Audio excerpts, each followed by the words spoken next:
Bonjour à tous et bienvenue dans notre émission Zoom Invest, stratégie d'investissement du mois de novembre 2017. Dans quelques instants, nous parcourrons ensemble avec David Willems, membre du comité d'investissement, les décisions prises par CBC ce mois-ci. Bonjour David. Bonjour Aurélie. Alors notre stratégie d'investissement montre de beaux résultats ce mois-ci. À quoi cela est-il dû ? C'est principalement dû aux bourses. Les actions ont enregistré de belles progressions ce mois-ci. À titre d'exemple, les actions de la zone euro ont déjà grimpé de plus de 13% depuis le début de l'année. Dans notre stratégie d'investissement, nous sommes investis au-dessus de la norme en actions. Après quelques mois d'hésitation, cette stratégie s'est avérée payante. Et justement, qu'est-ce qui explique ces mouvements haussiers dans le marché des actions ? C'est principalement la conjoncture économique.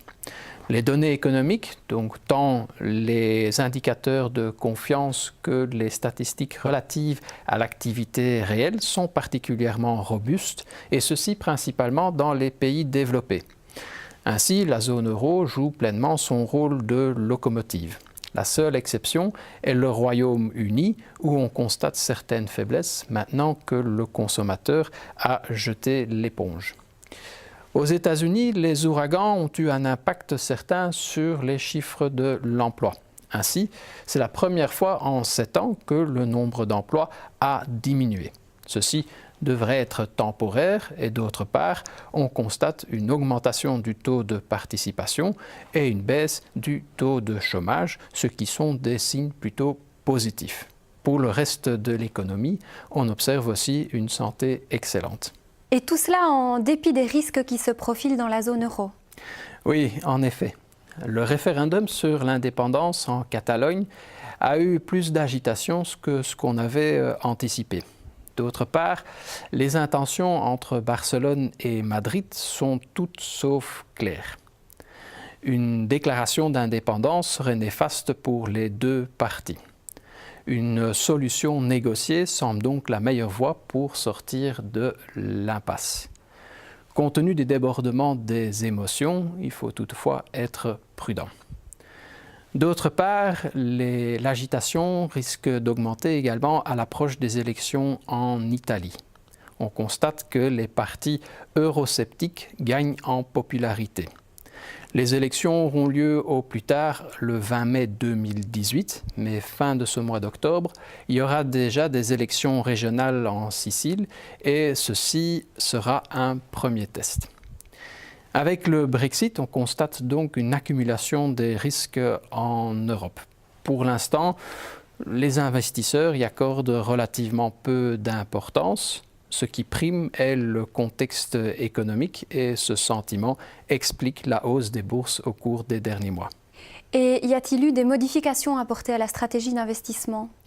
Oui, compte tenu de l'accumulation des risques et des bourses devenues plus chères, nous avons réduit notre pondération en actions. Compte tenu du contexte économique porteur, d'une politique monétaire stimulante de la part des banques centrales et de perspectives bénéficiaires encourageantes, nous sommes toutefois toujours au-dessus de la norme en actions. Nous réduisons donc quelque peu la surpondération et prenons ainsi quelques bénéfices. D'autre part, nous évitons tant que possible les obligations. Et d'autres ajustements à noter au niveau des portefeuilles d'investissement ? Oui, en effet, nous supprimons l'accent sur le secteur des soins de santé.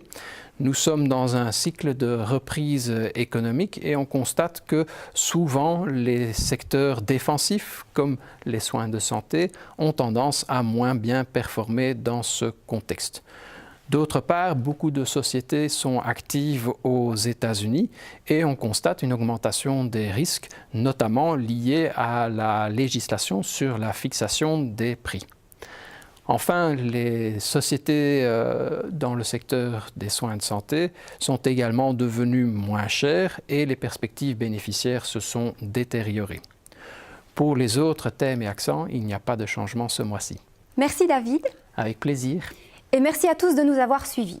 Si vous avez encore des questions concernant l'une de ces matières, n'hésitez pas à prendre contact avec votre conseiller.